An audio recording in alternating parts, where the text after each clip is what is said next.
اندھیری رات میں اچانک سے اس کی آنکھ کھلی تو اسے یوں محسوس ہوا جیسے کسی نے اسے آواز دی ہو۔ وہ ڈری سہمی اپنے بستر سے اٹھ کر کھڑکی کے پاس آ کر کھڑی ہو گئی۔ شب تاریک کی ٹھنڈی باد نسیم اس کے جسم کو چھو کر روح میں اتر گئی، اور اسے یوں محسوس ہوا جیسے یہ رات کی فضائیں کسی پردیس سے پیغام لے کر آئی ہوں۔ اس کے دل و دماغ سے سارا ڈر ختم ہو چکا تھا،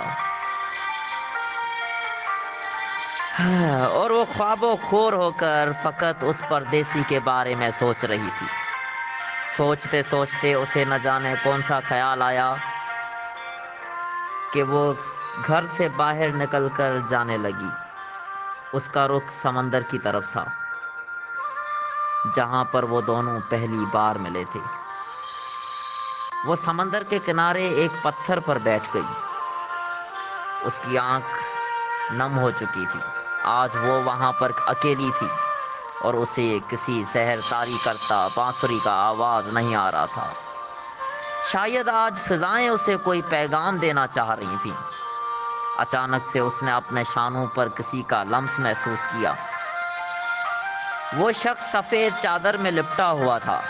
وہ اس شخص کو پہچان چکی تھی، کیونکہ وہ فراز کا چہرہ تھا، جو کہ آخری بار اس نے 2 سال قبل دیکھا تھا، جب وہ اچانک سے غائب ہو چکا تھا، اور 3 ماہ کے بعد اسے کسی نے بتایا کہ فراز کی ایک کار ایکسیڈنٹ میں موت واقع ہو چکی ہے۔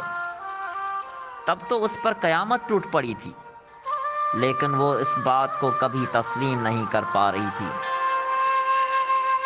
اسے پکا یقین تھا کہ فراز ایک روز ضرور لوٹ آئے گا، پر آج بھی اسے اس کے لیے کسی بڑے واقعے سے کم نہ تھا، کیونکہ وہ فراز کو اپنی آنکھوں کے سامنے دیکھ رہی تھی۔ آج اسے اپنی آنکھوں پر بھی یقین نہیں آ رہا تھا۔ فراز اس کے سامنے فقط مسکرا رہا تھا، اور وہ اس کے سامنے زاروں قطار آنسو بہا رہی تھی۔ آج سمندر کے کنارے کسی آنکھوں سے بھی سمندر ہی بہہ رہا تھا۔ فرق صرف اتنا تھا کہ یہ اشکوں کا سمندر تھا۔ اب آہستہ آہستہ اس کی آنکھوں کے سامنے دھند بڑھنے لگی، اور فراز کا چہرہ اسے دھندلا سا نظر آنے لگا۔ یوں دیکھتے ہی دیکھتے فراز اس کی نظروں سے اوجھل ہو گیا۔ اس نے فراز کا صرف ایک ہی جملہ سنا: میں جا چکا ہوں ایک ایسی جگہ جہاں سے میں چاہ کر بھی واپس نہیں آ سکتا، کیونکہ یہ ایک ایسی جگہ ہے جہاں پر کسی کا بس نہیں چلتا۔ وہ اچانک سے فراز کا نام لیتے ہوئے نیند سے اٹھ کر بستر پر بیٹھ گئی۔